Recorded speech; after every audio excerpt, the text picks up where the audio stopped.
22 मामले पर आज हर कोई चुप है। हम भी चुप थे, क्योंकि इन सब मामलों में बोलने का मतलब होता है कमेंट बॉक्स और मैसेज में गाली सुनना।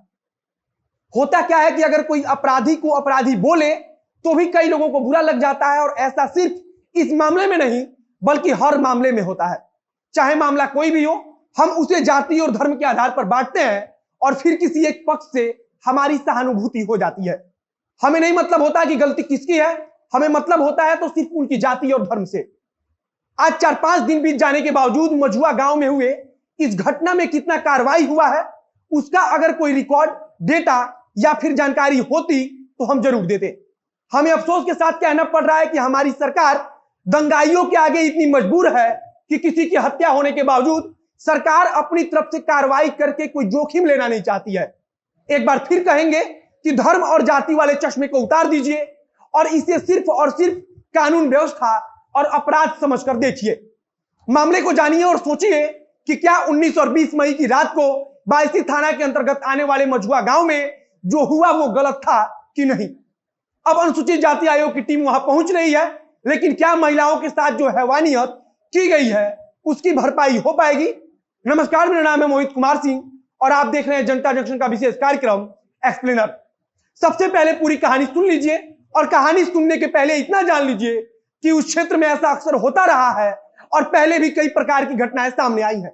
बिहार का पूर्णिया जिला और पूर्णिया जिले का 22 विधानसभा क्षेत्र, जहां से इस बार ओवैसी की पार्टी के सैयद रुकनुद्दीन विधायक बने हैं। बताया जा रहा है कि एक व्यक्तिगत मामला था। सबसे पहली बात तो यह कि अगर व्यक्तिगत मामला था तो फिर वहां पर सैकड़ों की भीड़ क्यों आई? और अगर सैकड़ों की भीड़ सिर्फ इसलिए आई क्योंकि एक पक्ष उनके अपने धर्म या जाति का था, तो फिर हमारे ख्याल से अगर ऐसी भीड़ और ऐसे लोगों के खिलाफ आप नहीं बोलेंगे तो फिर आपको कभी भी भविष्य में ऐसी किसी घटना पर मुंह खोलने का हक नहीं रह जाएगा।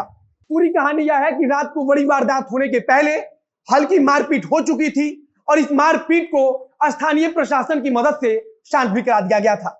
लेकिन रात को सैकड़ों की भीड़ दलित बस्ती में इकट्ठी हुई और उसके बाद इस वारदात को अंजाम दिया गया। कई मीडिया रिपोर्ट्स ने लिखा है कि जो भीड़ इकट्ठी हुई थी उनमें से कई लोगों के हाथों में पेट्रोल का गैलन था। भीड़ दलित बस्ती के घरों पर पेट्रोल गिराकर एक एक कर आग लगाती गई।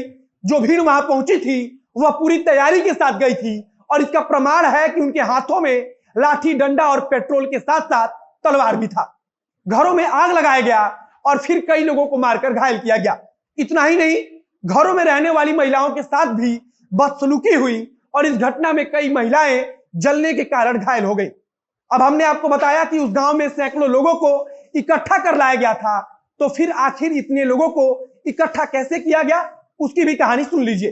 पहले हल्का वाद विवाद हुआ था, जिसके बाद से जिन लोगों के साथ वाद विवाद किया गया था उन्होंने एक मीटिंग रखी जिसमें अपने समुदाय के सैकड़ों लोगों से बातचीत हुई और फिर उन्हें हमले के लिए तैयार किया गया। बताया जा रहा है कि 2 से 3 व्यक्ति हैं जिन्होंने इस पूरे घटनाक्रम में महत्वपूर्ण भूमिका निभाई है और उनके भड़कावे पर ही सैकड़ों की भीड़ महादलित बस्ती में आई, जहां वे लगभग 30 साल से रह रहे हैं। अब तक जो जानकारी आई है उसके मुताबिक शाकिर, रिजवी और इलियास नाम के 3 व्यक्तियों का व्यक्तिगत मामला था। ऐसा अक्सर जमीन वगैरह को लेकर ग्रामीण क्षेत्रों में होता रहता है, लेकिन अगर इस मामले को लेकर धर्म के नाम पर पूरे गांव को भड़काया जाए और फिर सैकड़ों की भीड़ आकर किसी दलित बस्ती पर हमला करे और किसी व्यक्ति की हत्या कर दे तो यह कितना जायज है। बताया जा रहा है कि जो दलित बस्ती बसी है वह जमीन पीडब्ल्यूडी की है। अब इस जमीन में बसने के कारण विशेष समुदाय के लोगों में आक्रोश है और यही इस घटना का मुख्य कारण है। ऐसा नहीं है कि वहां पहली बार यह सब कुछ हो रहा है, साल 2015 में भी इस तरह की घटना हो चुकी है। अब इस मामले को लेकर भाजपा विधायक और एससी आयोग के उपाध्यक्ष कृष्ण कुमार ऋषि भी वहां पहुंचे। इसके अलावा भारतीय जनता पार्टी के अन्य कई नेता भी मुलाकात करने पहुंचे। लेकिन भाजपा के नेताओं से सवाल तो यही है कि अगर सत्ता में आप हैं तो फिर दौरा करने से बेहतर होगा कि दलित बस्ती के रहने वाले लोगों को सुरक्षा दी जाए और जिन लोगों की तरफ से ऐसा हर बार होता आया है उन पर सरकार कड़ी से कड़ी कार्रवाई करे। अब सबसे बड़ी बात है कि 3 अलग अलग मामला दर्ज कराया गया है, जिसमें 60 लोग नामजद आरोपी बनाए गए हैं, तो वहीं 100 अज्ञात लोगों के खिलाफ मामला दर्ज कराया गया है। लेकिन प्रशासन की तरफ से अभी तक सिर्फ 2 लोगों को गिरफ्तार किया गया है।